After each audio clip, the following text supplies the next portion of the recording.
प्यारे बच्चों, सुप्रभात। हिंदी की ऑनलाइन कक्षा में आप सभी का स्वागत है। पिछली तासिका में हमने कविता गांव शहर पढ़ना आरंभ किया था, जिसके कवि हैं प्रदीप शुक्ल जी। हमने कविता के 2 पद्यांश पढ़े थे, पर उससे पहले मैंने आप सभी को कविता लिखने के लिए कहा था। उम्मीद करती हूँ कि आप सभी ने कविता को सुंदर अक्षरों में लिखा भी होगा और वापस से एक बार पढ़ा भी होगा। तो इस कविता में हमने क्या देखा था कि कविता में कवि ने गांव और शहर के बारे में, जो बदलाव गांव और शहर में आए हैं उनके बारे में बताया है। पहले 2 पद्यांश में हमने पढ़ा था कि कवि ने बोला है कि बदला बदला सा मौसम, सारे मौसम बदले हुए नज़र आ रहे हैं और सबके व्यवहार बदले नज़र आ रहे हैं। इस बदलाव को शहर अचरज के साथ और गांव टकटकी लगा के देख रहा है। शहरों में इतनी भीड़ हो गई है कि तिल तक रखने की जगह नहीं है। लोगों के गांव से शहर आने के कारण शहरों में इतनी भीड़ हो गई है कि तिल तक रखने की जगह नहीं है। और उधर गांव में एकाकीपन छा गया है, गांव में उदासी, अकेलापन छा गया है। वहाँ के पीपल के पत्ते सारे झड़ चुके हैं। चलिए अब आगे की कविता देखते हैं। मेट्रो के खंबे के नीचे रात गुजारे परमेश्वर, दीदा फाड़े शहर देखता, गांव देखता टुकुर टुकुर। मेट्रो के खंबे के नीचे, मेट्रो जो ट्रेन चलती है मेट्रो, उसके खंबे के नीचे रात गुजारे परमेश्वर। परमेश्वर यहाँ एक व्यक्ति का नाम है।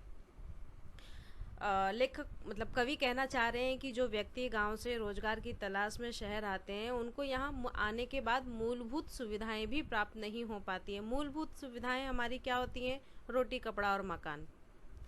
इंसान को रोटी, कपड़ा और मकान, ये उसकी मूलभूत बेसिक सुविधाएं हैं जो हर किसी व्यक्ति को प्राप्त होनी ही चाहिए। पर जो लोग काम की तलाश में शहर में आते हैं, शहर में इतनी भीड़ है कि उनको वो मूलभूत सुविधाएं भी प्राप्त नहीं हो पाती हैं और मजबूरी में उन्हें क्या करना पड़ता है? अपनी रात मेट्रो के खंबे के नीचे गुजारनी पड़ती है।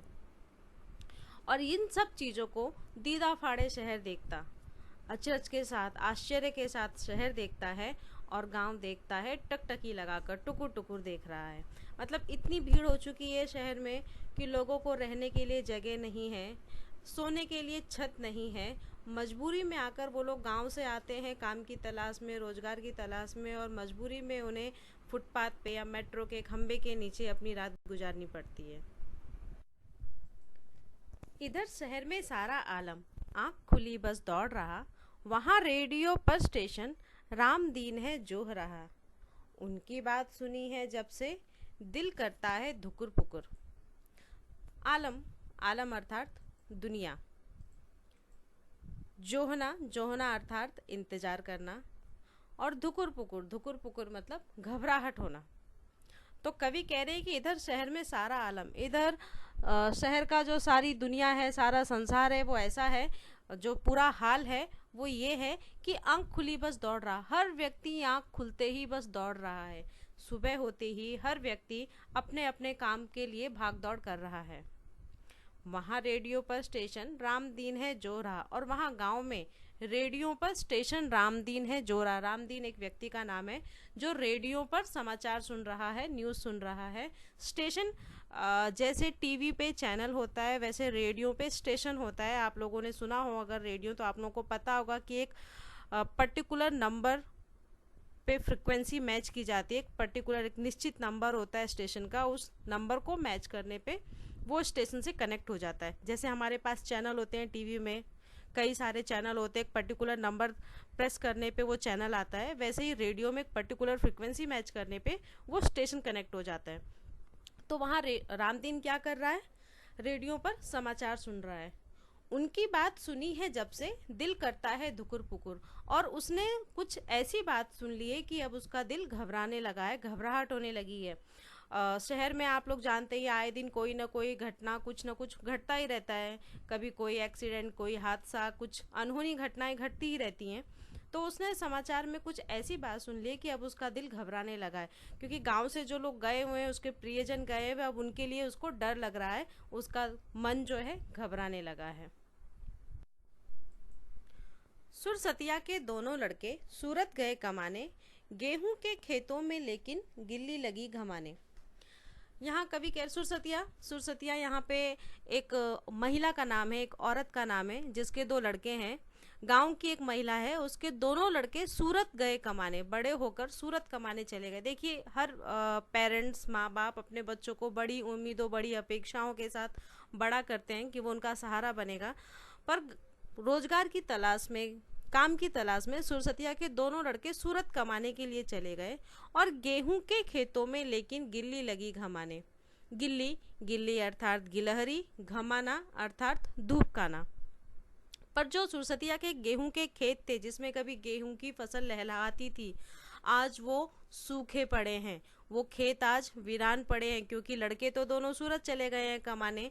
तो वो खेत आज वीरान पड़े हैं, सूखे पड़े हैं और उसमें गिल्ली धूप खा रही है। धूप, गिल्ली, गिलहरी एक बहुत ही शर्मिला जानवर होता है जो जल्दी से सबके सामने आता नहीं है।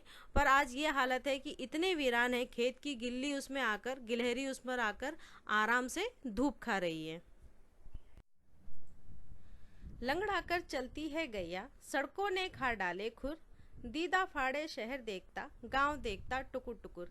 गैया, गैया अर्थात गाय। कवि कह रहे हैं कि लंगड़ाकर चलती है गैया। अब गाय गांव में लंगड़ाकर चल रही है क्योंकि सड़कों ने खा डाले खुर। खुर अर्थात जानवरों के नाखून। क्योंकि जो सड़क है, पहले कैसा था, गांव में कच्ची सड़कें हुआ करती थी, मिट्टी की सड़कें हुआ करती थी, तो जानवरों की जो नाखून है वो मिट्टी में ज़्यादा कंफर्टेबल रहते हैं कंपैरिजन सीमेंटेड रोड के, सीमेंटेड सड़क के। क्योंकि अब वो हम लोगों के जैसे शूज़ और चप्पल तो पहनते नहीं हैं, तो जो नाखून है वो घिस जाते हैं उनके, मिट्टी में उनका कैप्चर अच्छा होता था, पकड़ अच्छी होती थी। अब पक्की सड़क पे कैप्चर बनाने के लिए उनको तकलीफ होती है और इसके कारण उनके जो खुर हैं वो घिस गए हैं, जिसके कारण गाय सड़क पर लंगड़ाकर चलती है। इस बदलाव को दीदा फाड़े शहर देखता, शहर बड़े आश्चर्यचकित तरीके से देख रहा है, और गांव देखता टुकुर टुकुर, और गांव टकटकी लगाकर देख रहा है। कवि कहना चाहते हैं कि ये जो बदलाव हैं कुछ हद तक तो अच्छे हैं। जो शहर का, जो गांव का शहरीकरण हुआ है, जो गांव को शहर में परिवर्तन किया जा रहा है, कुछ हद तक तो अच्छे परिणाम है, पर इसके कुछ प्रतिकूल परिणाम भी दिखाई दे रहे हैं। और इन बदलावों के कारण गांव धीरे धीरे अपनी पहचान खोता जा रहा है। तो इस कविता के माध्यम से कवि ने हमसे कहना चाहा है कि आज जो गांव से शहर की ओर पलायन बहुत बड़ी जो समस्या बन गई है, जिसके कारण गांव और कस्बे सूने हो रहे हैं। पलायन के कारण, मतलब जो लोग गांव से शहर में आ रहे हैं उसके कारण गांव और कस्बे खाली होते चले जा रहे हैं। कई लाखों घर सुनसान पड़े हुए हैं, गांव की ज़मीनें खाली पड़ी हैं, उन्हें कोई जोतने बोने वाला नहीं है। पैदावार कम हो गई है, अनाज की पैदावार कम हो गई है, क्योंकि लोगों ने खेती करना छोड़कर शहर की ओर आना शुरू कर दिया है। और वहीं दूसरी ओर शहरों में आबादी का बोझ बढ़ गया है। शहरों की भीड़ भाड़, स्थान की कमी, गंदगी, कूड़े कचरों का ढेर पाया जाता है। शहरों में यातायात बहुत अधिक है तो प्रदूषण भी ज़्यादा हो गया है, जिसके कारण जीवन कठिन हो गया है। तो इस गीत में, इस नवगीत में कवि ने गांव और शहर के इन समस्याओं का बड़ा ही सुंदर चित्रण किया है। उम्मीद है आप सभी को अच्छी तरीके से समझ में आ गया होगा। अब कल मैंने आप लोगों को कविता लिखने के लिए कहा था, आज आपको कविता का भावार्थ लिखना है, जो मैं PDF फाइल में दे रही हूँ आपको। कविता के भावार्थ के साथ साथ कविता के कृति प्रश्न करने हैं आपको। ठीक है, धन्यवाद।